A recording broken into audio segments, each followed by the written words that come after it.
17 বছর ঘর থেকে বেরোতে পারেন নাই, 70 বছরও পারবেন না ইনশাল্লাহ। আপনাদের পিছনে কিন্তু সিল মারা, একজনকেও পথে বের হতে দেব না। প্রত্যেক থানায় মামলা দেব, হাজার হাজার মামলা হবে। সুতরাং যদি ওই সংগঠনের কেউ থেকে থাকেন, উপরে সংবাদ পৌঁছাইয়া দিবেন। ইসলামী আন্দোলন বাংলাদেশ ঢাকা মহানগর দক্ষিণ স্পষ্ট চ্যালেঞ্জ দিয়ে যাচ্ছে, এই মামলা প্রত্যাহার হবে।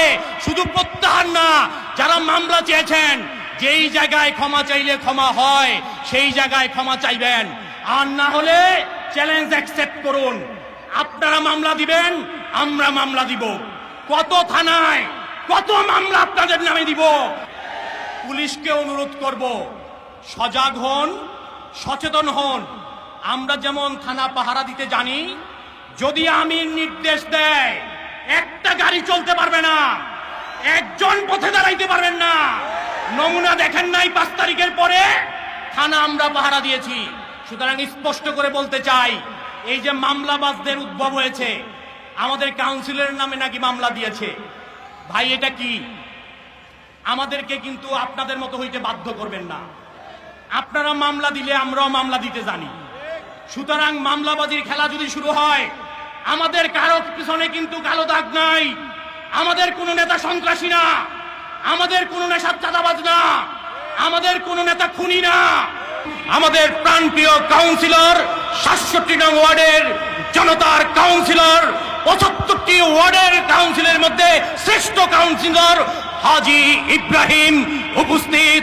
নগর থানা সহযোগী সংগঠনের দায়িত্বশীল বৃন্দ এবং সমবেত তৌহিদি জনতা, বক্তব্যের শুরুতেই স্মরণ করতে চাই, তা যাদের জীবনের বিনিময়ে আমাদের উপর চেপে থাকা এই স্বৈরাচারকে আমরা অপসারিত করতে পেরেছি, তাদের আত্মার মাগফিরাত কামনা করছি। যারা অসুস্থ হয়ে হাসপাতালে কাতরাচ্ছে, তাদের রোগ মুক্তির কামনা করছি। প্রিয় ভাইয়েরা আমার, স্পষ্ট করে বলতে চাই, ইসলামী আন্দোলন বাংলাদেশ 1987 সাল থেকে ধারাবাহিকভাবে এদেশের সকল অপশক্তিকে অপসারিত করে বাংলাদেশকে একটি কল্যাণ রাষ্ট্র প্রতিষ্ঠার পানে এগিয়ে যাচ্ছে। তাই 87 সাল থেকে আজ পর্যন্ত ইসলামী আন্দোলন অন্যায়ের সাথে আপোষ করে নাই, ক্ষমতার সাথে আপোষ করে নাই, তাগুতের সাথে আপোষ করে নাই। প্রিয় ভাইয়েরা আমার, আমরা 71-এ বড় আশা নিয়ে লক্ষ জানের বিনিময়ে এদেশকে স্বাধীন করেছিলাম। স্বপ্ন ছিল এদেশকে সাম্য, মানবিক মর্যাদা, সামাজিক ন্যায় বিচারের ভিত্তিতে একটি কল্যাণ রাষ্ট্রে পরিণত করব। কিন্তু আমরা কি দেখতে পাই? আমরা জীবন দিয়েছি, আমরা পঙ্গু হয়েছি, আমার মায়ের লাঞ্ছিত হয়েছে, কিন্তু আমরা বিজয়কে পাহারা দিয়ে রাখতে পারি নাই।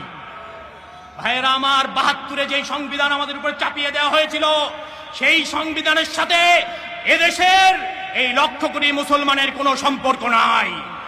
আরেক দেশের সংবিধানকে কপি করে আমাদের চিন্তা চেতনার বিপরীত যে বৈশিষ্ট্য, যে আদর্শ, তা আমাদের উপরে চাপিয়ে দেওয়া হয়েছিল।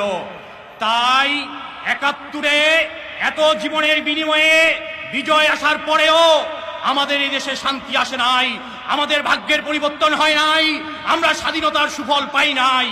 ভাইয়েরা আমার, যার কারণে আবার 24-এর সৃষ্টি হয়েছে। ছাত্র জনতার এই আন্দোলনে একমাত্র রাজনৈতিক দল ইসলামী আন্দোলন বাংলাদেশ শুরু থেকে রাজপথে ছিল। আমাদের আমিরের নেতৃত্বে, আমাদের শায়েখে চরমনাইর নেতৃত্বে আমরা এই বিজয় এনেছি। সুতরাং স্পষ্ট করে বলতে চাই, আজকে বিভিন্ন জায়গায় শুনি ফুটপাতে চাঁদাবাজি হয়, পরিবহনে চাঁদাবাজি হয়। ভাইয়েরা আমার, যারা আপনারা ফুটপাতে ব্যবসা করেন, যারা পরিবহনের সাথে জড়িত, আপনাদেরকে স্পষ্ট করে বলতে চাই, 1 টাকাও চাঁদা দেবেন না। সকল চাঁদা বন্ধ থাকবে। যদি কেউ চাঁদা নিতে আসে, বেঁধে রাখবেন, আমাদের নাম্বার দিয়ে যাব, আমাদের সাথে যোগাযোগ করবেন। যদি কোন সংগঠনের পরিচয় দেয়, তাহলে আরো বেশি করে বাঁধবেন। কাউকে ছাড় নাই, বিজয় আমরা এনেছি, এদেশ আমাদের ইচ্ছায় চলবে, কোন চাঁদাবাজকে ছাড় দেওয়া হবে না। পুলিশ আমাদের বন্ধু, কিন্তু 52 বছর বন্ধুর আচরণ পাই নাই। এই দেশ ইসলামের ভিত্তিতে চলবে, সংবিধান সংশোধন নয়। আগেই বলেছি, নতুন সংবিধান হবে, জনতার মতে কোরআন হবে সংবিধান। আমাদের নেতাকে এই সংসদের নেতা বানাতে হবে, কোনো আপোষ নাই। যদি ভাগ্যের পরিবর্তন চাই, যদি অপকর্মের সমাপ্তি চাই, বাংলাদেশকে কল্যাণ রাষ্ট্রে পরিণত করতে চাই, পীর সাহেব চরমনাইকে জাতীয় সংসদের নেতা বানানোর কোনো বিকল্প নাই। নাসরুম মিনাল্লাহি ওয়া ফাতহুন কারীব ওয়া বাশশিরিল মুমিনিন।